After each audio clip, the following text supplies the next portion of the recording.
So a lot of times, what happens when you're training dogs is you focus too much on the the obvious parts. Teaching the dog how to sit, teaching the dog how to down, teaching it how to roll over, how to shake, teaching it how to bark. These are the things that, as a new dog owner, an inspiring dog trainer, these are the things that are the obvious because you think if I can teach my dog how to sit, how to down, then I'm teaching it how to behave. Well, not necessarily. You know, you see a lot of dogs out there that know all this advanced obedience. They can sit, they can down for a long distance, this and that, but you still have them running into difficulties in their daily life. Like the dog isn't able to sit still. The dog can't just chill in the house and relax. The dog keeps whining. The dog keeps on grabbing things, grabbing food in the kitchen counter.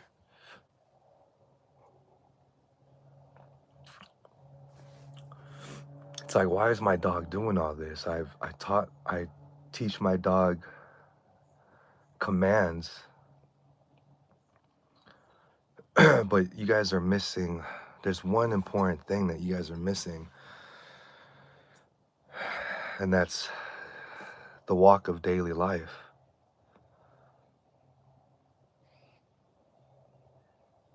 You know, in order for your dogs to understand how to live with you, you need to take your dog along for the ride. It really just can't be a 5 minute training session and then off you go, little puppy. That's why some of the best dogs are the ones that live on the street with their owners because they're living life. They're living the life that their owner is providing them. Every owner has a different life. You and I have a different life. We have the same dog. We have the same personality. We have the same temperament. Let's just say we have the same exact dog. It doesn't matter because you and I, our lives are different. Your house is different than my house. You may live in the countryside. I might live downtown of a busy city. So training and life is different all across the board. So yeah, teach the dog sit, teach the dog eye contact, teach it down, teach it whatever you want. Roll over, play dead, jump, bark. All that stuff is cool. But you need to take the dog and walk it through your life. You need to take that extra hour of time, even though you know it's going to be a pain in the ass and the dog's going to create so much chaos and stress. You need to take that time and spend it with your dog and show your dog your life. If you have a dream and if you have this fantasy of, man, I wish I could take my dog out to the park, tie him on a pole while I go play some basketball. Like, that's the life I want my dog to be in. I don't want my dog to be barking and whining the whole time I'm playing ball. How do I do that? Well, you got to bring your dog with you. Yeah, it's going to be annoying. It's going to be hard. It's going to be hard. The first couple sessions are not going to be easy. You're going to hate it. But don't give up. You need, man, it's a it's a living thing, and they're smart, but they just need a little bit of time. Give them the opportunity to learn how to ebb and flow with their life, because the dog doesn't isn't trying to piss you off. The dog wants to be with you, wants to vibe with you. It loves you. That's why we have dogs in our lives, because they coexist with us so well. They want to be with us. It's just we're having trouble expressing that and showing them, because we're thinking too much of a human, have a too much of a human mindset, and we're not dumbing it down on their level. So that's the missing key. Just take your dog with you and show it life. Have patience, lower your expectation, put your phone down, and just walk the streets with your dog. Give your dog a chance to understand the vibration and the energy that you have and that you want from your dog. Don't be so hard on your dog. Have empathy. If your dog acts up, try to understand why it's acting up. Why are you doing this? Try not to be so selfish, and try not to be so concerned about what other people think. Like, oh man, look at that guy with this dog. That dog is is annoying. He's barking. He's not listening to the owner. Man, what a sucky owner that guy must be. Forget about all these thoughts that you're thinking about. Throw them away, because you know what? At the end of the day, it's you and your dog against the world. You guys are a team, and you need to be there for them. And you need to shut off all the voices in your head that's telling you, don't do this, don't do that, because it's embarrassing. People are going to look at you this way. Who cares about that? Once you get past that and you're really in the zone with your dog, things will change. But you have to have that mindset of really going out in the world with your dog and advocating for them, and just showing your dog, like, hey, no matter what happens, I got your back. This is what we're going to do. Hey, if it doesn't go so well, it's all good. At least we try. We're out here doing something, right? So there's a balance of everything, but it first starts with us, and we have to be confident in what we're doing. We have to be happy, and we have to be prideful of our dog. We have to want to show our dog off and be okay with all the imperfections that go on. Because you know what? So what? It's not about you. It's, this is my life. This is my dog. This is what I want to do. That's the kind of mentality we have to have when we go out there with our dogs that are disobedient to the society that we live in. Once you can get past that, then you can start really connecting with your dog and showing your dog and having that trust, because now you're connected. Now you're not worried about all the noises that's bugging you and telling you otherwise and deterring you to go off track. Dogs can feel it, they can sense it. Once you're 100% tapped in with them, you'll see the relationship change. You'll see them having eye contact with you. You'll see them trying to learn and understand what it is you want me to do in this crazy world that we live in. So continue to train, continue to do your obedience, Be mindful of the way you're tapping into the brain when you use food or when you use toys and all this stuff, because at the end of the day, it's the energy that you bring out towards them is what they're going to be listening to.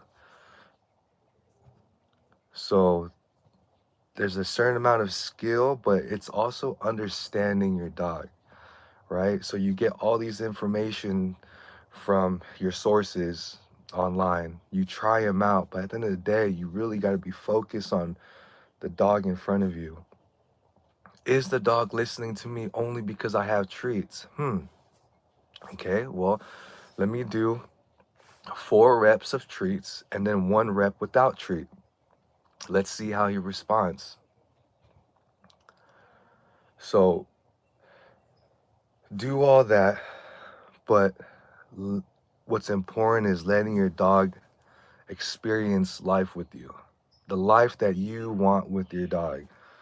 So if you want your dog to behave in the house with you, you have to let your dog be in the house with you. But don't get mad when the dog does dog stuff. Don't get mad when the dog is using its nose, finds a piece of meat, follows it up to the kitchen table to a big platter of steak and eats it. It's being a dog, it's following its nose. You didn't do a good job of watching the dog and teaching the dog the rules and boundaries. So if you want a good companion that's going to be in the house, put the time in to teach the dog the rules, but doing it in a way where there's love and care into it. Love and care isn't just spoiling and spoiling,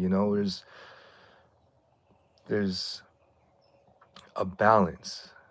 Correcting a dog and teaching it that's not supposed to do that is love. Because we love the dog so much that we would correct it, because if we don't, whatever it's doing could potentially kill that dog. So out of love, we might show anger, but it's really out of love because we love you. We want you to live longer. So this is what you need to do. And we're correcting you because you need to understand what's right and what's wrong.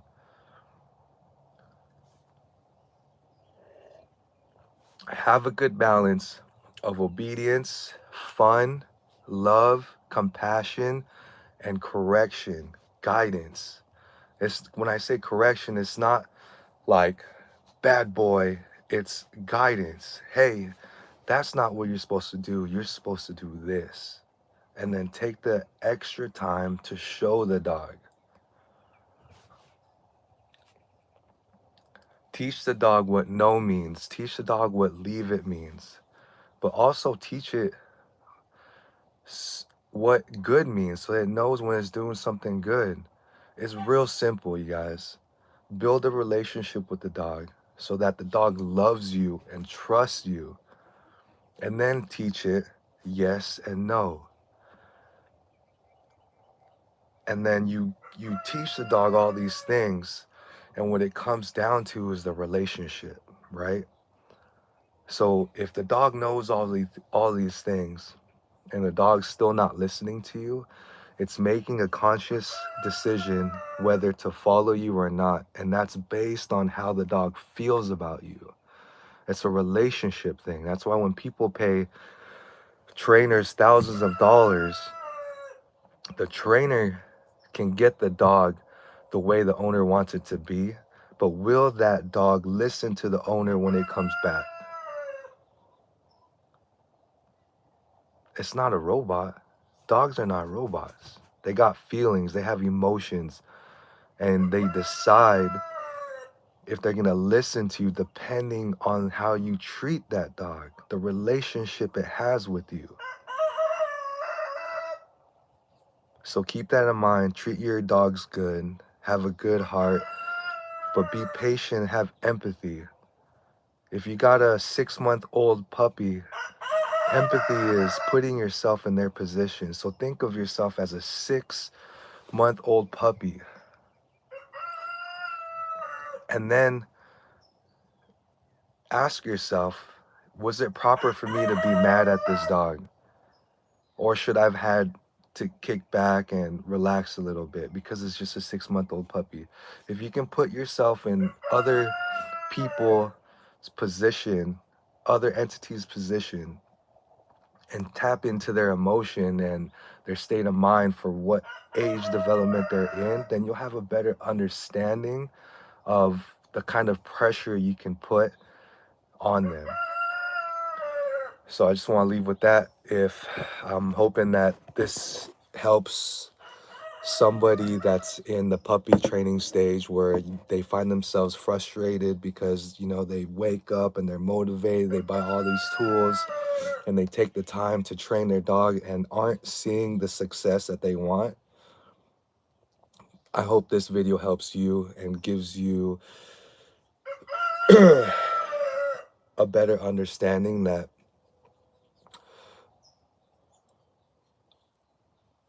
it's okay. It's okay if things aren't going right, because that's how the world works. And we just have to ebb and flow and find ways around it. Keep trying to think outside the box, and that all comes from love within.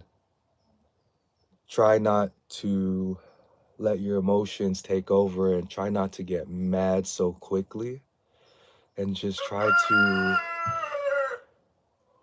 enjoy the process, enjoy the relationship that you have with this dog, because we're lucky to even have dogs.